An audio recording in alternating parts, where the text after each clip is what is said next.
Дені саудың жаны сау. Бәріңізге ассалаумағалейкум. Жан мен тәннің саулығын қалайтын Нұреке доктор арнасының көрермендері. Арнама қош келдіңіздер.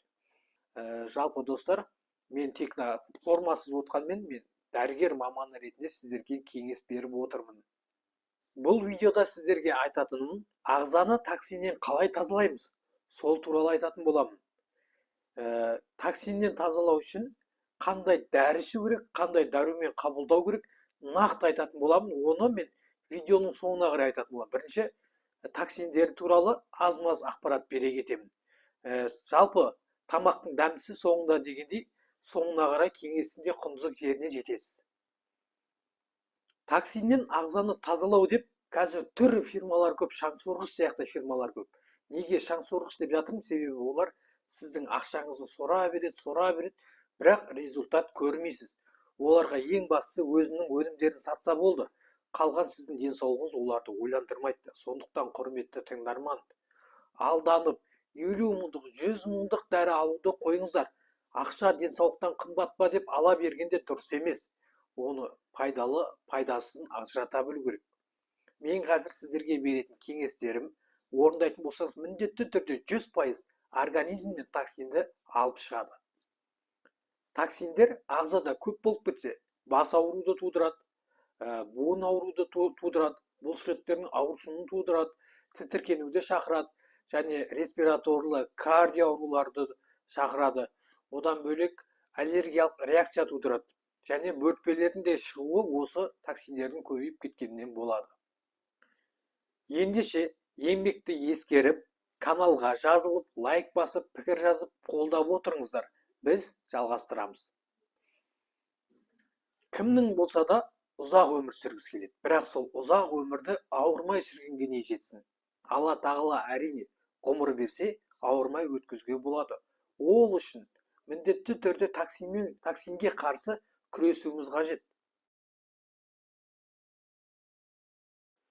Токсиндердің артық болуы иммундық жүйенің бұзылысына алып келеді. Егер осы иммундық жүйеміз бұзылатын болса, біздің ауруға қарсы күресе алмай қалады ағзамыз. Ал ауруға қарсы күресе алмаса, аурулар шабуылдап, вирус инфекциялар біздің организмімізге кіріп кетеді. Сондықтан кез келген аурумен шалдығу қаупі жоғары болады да, ауырып қала беретін боласыз, аурушаң келесіз. Осы токсиндердің көп болуынан аурушаң да туады. Жаңа айтып өткенімдей, бас ауру, буын ауруынан бөлек, бөртпелерден бөлек үш ауруға да алып келеді, өте қауіпті. Альцгеймер, Паркинсон және артрит секілді. Осы аурулардың алдын алғыңыз келсе, бірінші токсиннен тазаланып алыңыз. Қазіргі таңда токсиннен тазалаймыз деген түрлі жарнамалар өте көп. Оларға сене бермеңіздер. Сосын анализ тапсырып, кәдімгі дәрігерлер көп норма деп қайтарып жіберсе де, сіздің ағзаңызда токсин болуы мүмкін. Сіз оны байқамайсыз. Қазіргі таңда хрониктердің көбейіп кеткені сондықтан, яғни хрониктар деп отқанымыз созылмалы аурулары барлар.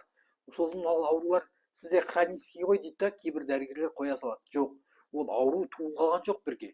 Кейін келе, уақыт келе жолдан жабысты. Тур сол сіз токсиндерді кетіретін болсаңыз ағзадан, созылмалы аурулар да бірте-бірте кететін болады. Токсиндер ағзадан кететін болса, жаңа Қытай қорғаны деп атады ғой.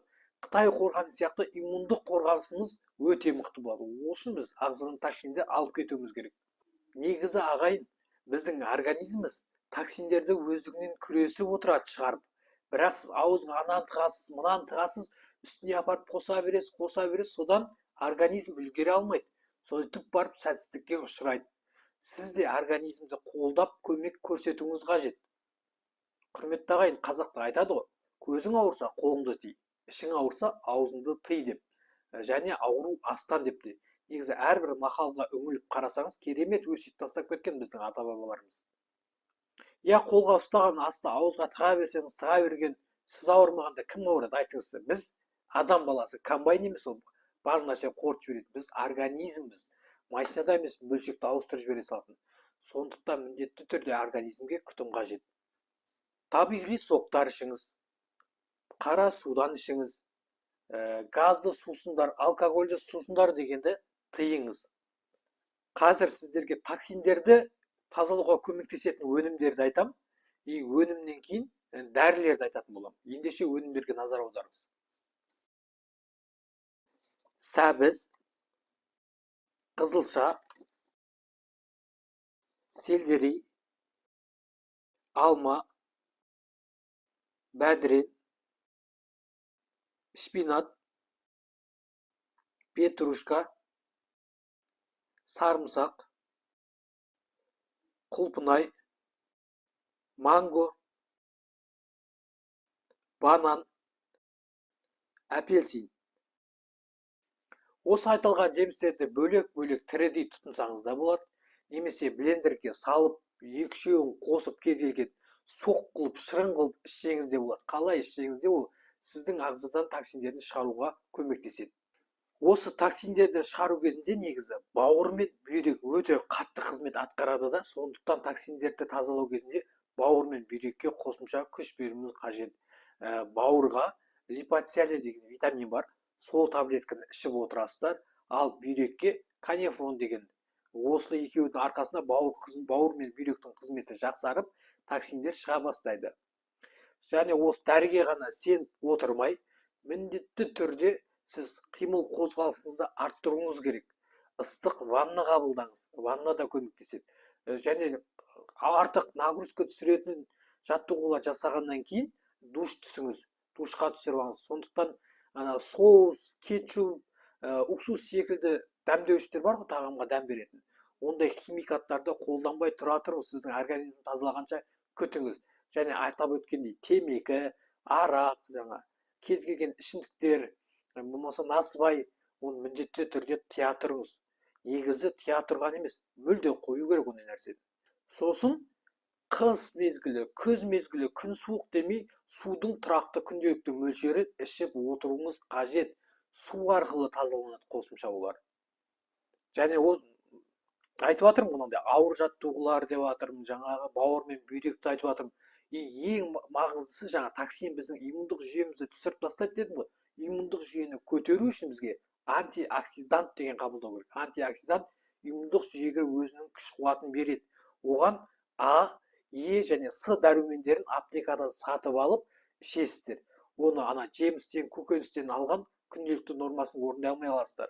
Сондықтан сатып алып осы витаминдердің қорын ішкен дұрысырақ болады. Сосын біз ас қорытуымызды жақсарту үшін осы токсиндерді тері арқылы кейде қатты терлейтіндей нагрузкамен жаттығу жасаңыз дедім ғой. Сол кезде біз қосымша массажды алсақ, ол өз пайдасын тигізеді. Құрметті тыңдарман, осымен видеоның соңына жеттік. Мен артық сөз айтпадым. Қысқа да нұсқа барлығы. Түсінбесеңіздер қайталап көріңіз, тағы басынан қайталап көріңіз. Әрбір сөз маңызды, ішінде айтылған әрбір кеңес өте маңызды. Егер мұқият орындайтын болсаңыз, мен айтқанымды, міндетті түрде сіздің организміңізден ауыр токсиндер кететін болады. Оған сеніңіз. Өзіңіздің денсаулығыңызды ғана жақсартуға емес, өзгенің де денсаулығын жақсартуға үлесіңізді қосыңыз. Ол үшін осы видеоны WhatsApp арқылы өзіңізге деген жақын адамдарға таратыңыз. Және осы тақырыптың төңірегінде түсінбеген сұрақтарыңыз болса, пікірге қалдырыңыздар. Мен міндетті түрде оқып жауап беретін боламын. Және келесі видео қандай тақырыпта шыққанын қалайсыздар? Не тақырыпты қозғайық, оны да айтыңыз. Мен өзге